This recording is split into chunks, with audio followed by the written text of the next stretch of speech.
The story begins in a peaceful African village, a place where life flows as gently as the river that runs through it. The land is fertile, the soil rich, and the river provides both water and wisdom. Every day, families rise with the sun to work in the fields. Men bend their backs over rows of maize and cassava, while women sing as they plant seeds, their voices carrying across the farmlands like prayers to the ancestors. Children run barefoot, their laughter echoing as they splash along the river's edge, chasing tiny fish or skipping stones across the calm surface. The elders, respected and wise, sit under the great tree at the center of the village. From there, they watch the rhythm of life continue, telling stories of how the river was a blessing from their forefathers. They remind the young that the land and the water are not possessions, but sacred gifts meant to be cherished, protected, and passed down to the next generation. Festivals celebrate the harvests, with drums beating into the night and dancing around fires. The community thrives not on wealth, but on unity, respect, and balance with nature. Life, though simple, feels abundant. Everyone depends on the river, the crops are watered by its flow, animals drink from its banks, and its sand strengthens the village homes.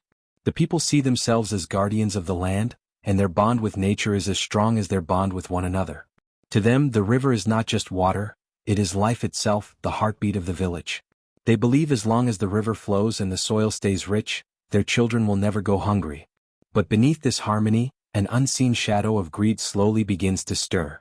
The fertile riverbanks, once a source of life and pride, slowly begin to weaken. The rich, dark soil that had fed generations starts to loosen and crumble into the water. What was once firm ground where children ran barefoot and farmers tilled their fields now caves in with each passing week.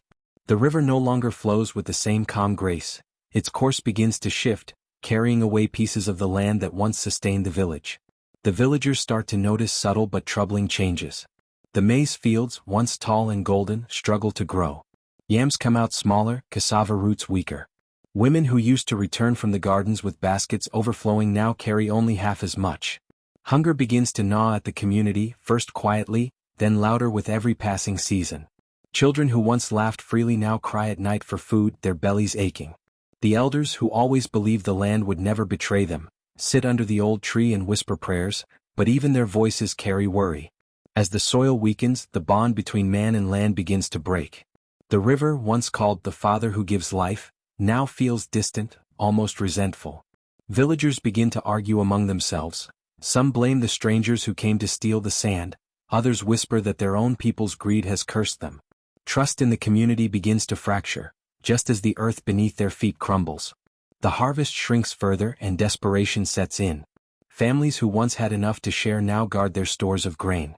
The fertile riverbanks that had been their gift and blessing are disappearing, and with them, the unity and security of the entire village.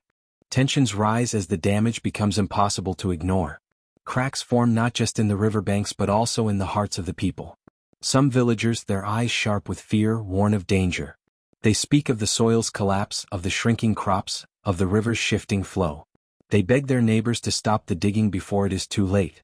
The river is angry, one elder whispers, his voice heavy with sorrow. If we do not protect the land will not protect us. But greed has already taken root. Others chase profit, blind to the warnings. To them, each cart of sand stolen from the riverbanks means money in hand, a chance for new clothes, bigger houses, or debts repaid. They mock those who speak of balance, calling them fearful and weak. For these villagers, tomorrow is too far away, only today's gain matters. Meetings are held under the great tree where the elders sit in a circle, their walking sticks planted firmly in the earth. They remind the people of ancestral teachings, that the river, the soil, and the village are one body, and when one suffers, all suffer. They plead for unity, for patience, for wisdom. Yet their words are met with restless murmurs. The younger ones shake their heads, restless with ambition. The protectors of the land grow frustrated, while the seekers of quick wealth grow bold. Soon the community itself becomes divided. Old friends stop greeting each other, families quarrel in their courtyards, and neighbors turn suspicious eyes toward one another. The once close village, where everyone shared food and laughter, now feels like two separate worlds.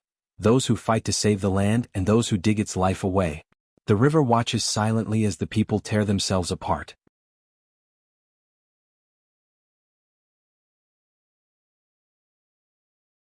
As the thieves strip away more sand, the river slowly loses its balance. Its strong banks, once nature's walls, crumble under the greed of human hands.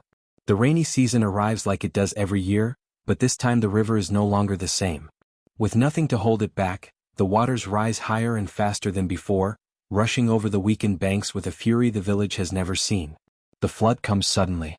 At night, families are startled awake by the roar of water crashing against their doors. Mothers scream as they clutch their children, fathers struggle to carry belongings, but the water shows no mercy. It tears through mud huts, sweeps away goats and chickens, and drowns the crops that once promised food for the coming months. The fields, where generations had toiled and prayed for good harvests, lie beneath brown waves of destruction. In the morning when the rains ease, the village stands broken. Homes are nothing but piles of wet earth and splintered wood. Families sit in silence on higher ground, staring at what was once their life.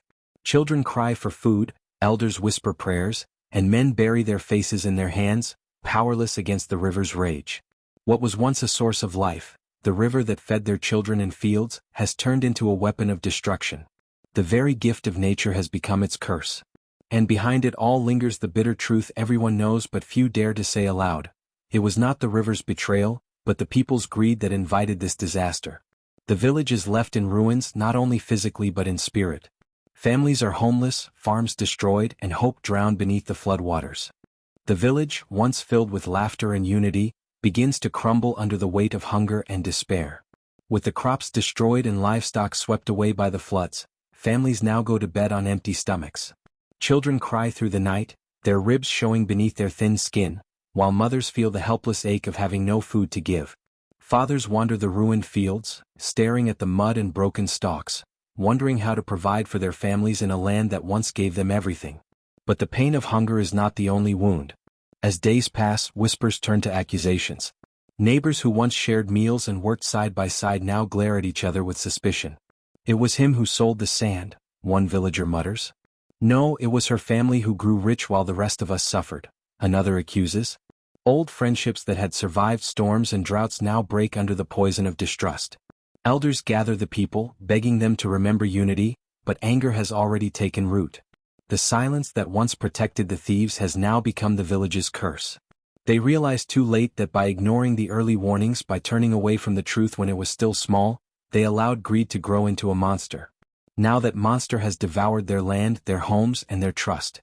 Around the evening fires, stories are no longer of hope and blessings, but of regret and betrayal. The people's hearts are heavy with the knowledge that they were not only victims of the sand thieves, but also of their own silence. Unity, once the strength of the village, has been replaced with division, suspicion, and sorrow. When the village was drowning in anger and sorrow, one wise elder rose to speak. His back was bent with age, his beard white as the cotton clouds, but his voice carried the weight of generations. The villagers gathered beneath the great tree, their faces drawn with hunger, grief, and mistrust. Silence fell as the elder tapped his staff on the ground and began to remind them of the proverbs passed down from their ancestors. "Greed," he said, "does not only eat the thief, it eats the whole village." His words struck deeply. He reminded them that when one man steals from the land, he does not steal alone, for the soil, the river, and the community are bound like one body. If one limb is poisoned, the whole body suffers. The villagers bowed their heads, for they knew his words were true. He spoke of unity, of how their ancestors survived droughts, floods, and wars only by standing together. "A single broomstick breaks easily," he said, raising his staff high, "but a broom made of many sticks sweeps the yard clean and cannot be broken." He urged them to put aside their accusations, to forgive where possible, and to turn their anger into strength. The elder called on the young to guard the riverbanks, on the farmers to rebuild the soil with patience, and on the mothers to teach their children the value of honesty. He warned them that rebuilding would not be easy, but if they worked together with truth and care, the land would one day heal. His words planted hope in the villagers' hearts, small but steady, like seeds in dry soil waiting for rain. For the first time since the disaster, the people felt a spark of strength return. They realized that though the sand thieves had drained their land, their spirit was not yet lost, if only they chose unity over greed. The elders' words did not fall on deaf ears. Slowly, the villagers rose from despair and turned their pain into action.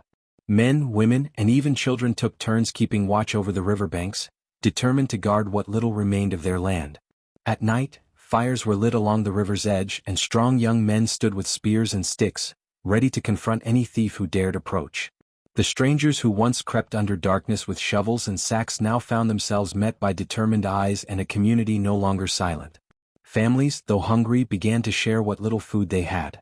A mother with only a handful of maize would cook and divide it with her neighbors, and in return she would receive cassava or beans from another.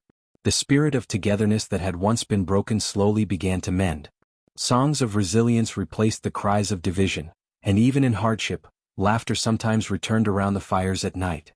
As days passed, hope began to bloom again. Farmers started to replant near the safer parts of the land, carefully tending to the soil with new methods taught by the elders. Children who once went to bed hungry now carried small baskets of vegetables, gifts from families who had more to spare. Each act of kindness became a thread in the fabric of unity, weaving the village back together stronger than before. The river still bore scars from the theft, its banks weaker than in the past, but it no longer stood as a symbol of betrayal. Instead, it became a reminder of what the villagers had endured and overcome. Their greatest wealth was no longer in the sand or the crops, but in the bond they rediscovered, the unshakable strength of unity. The scars on the land remained, etched deeply into the soil where once thriving fields had been stripped bare. Yet, with careful tending, life began to return. Tiny shoots broke through the hardened earth, riverside grasses whispered in the wind, and the first blossoms dared to appear on the edges of the ravaged land. The people worked together, planting trees, reinforcing riverbanks, and repairing the homes that had been weakened by neglect and greed. It was slow, painstaking work, but every act of care brought hope back into the village. The children, wide-eyed and curious, were taught to honor the river. They learned how it gave life, nourished the soil, and connected their community to the generations before them. They heard stories of the sand thieves, tales of greed that had blinded the villagers, nearly destroying the land they depended upon. These stories were told not as warnings alone, but as lessons of responsibility, courage, and the importance of balance between human desire and nature's gifts. The elders reminded everyone that greed could no longer find root in their hearts. The people promised to watch over one another and protect the river as fiercely as they protected their own families. They began holding gatherings where wisdom was shared, and where the past mistakes were remembered so they would never be repeated. Slowly, a culture of care replaced a culture of taking, and respect for the land became a guiding principle of daily life. Through this shared effort, the village found new strength. The land healed, the river sparkled again under the sun, and a sense of peace settled over the community. What had once been a story of loss became a story of renewal. The lessons learned were etched not only into the soil but into the hearts of every villager, ready to be passed down to future generations, a promise that the mistakes of the past would not be repeated. The story ends with a quiet reflection. The land and the river are far more than mere resources. They are lifelines that connect the people to both their past and their future. Every tree, every ripple in the water, and every patch of soil carries the memory of those who came before, and the promise of those who will come after. When greed drains the land, it drains the spirit of the people as well, leaving emptiness where life and hope should flourish. True wealth, the villagers learned, is not measured by what one can take from the earth, but by what one can give to it. It is found in tending the soil, protecting the river, and caring for one another. Through shared responsibility and respect for nature, a community can grow strong, resilient, and harmonious. And so, the people vowed to honor the gifts of the land, to pass on the wisdom of their experiences, and to teach future generations that prosperity lies not in exploitation but in protection. In doing so, they ensured that generations yet unborn would inherit a life of abundance, peace, and the quiet joy of living in harmony with the world around them.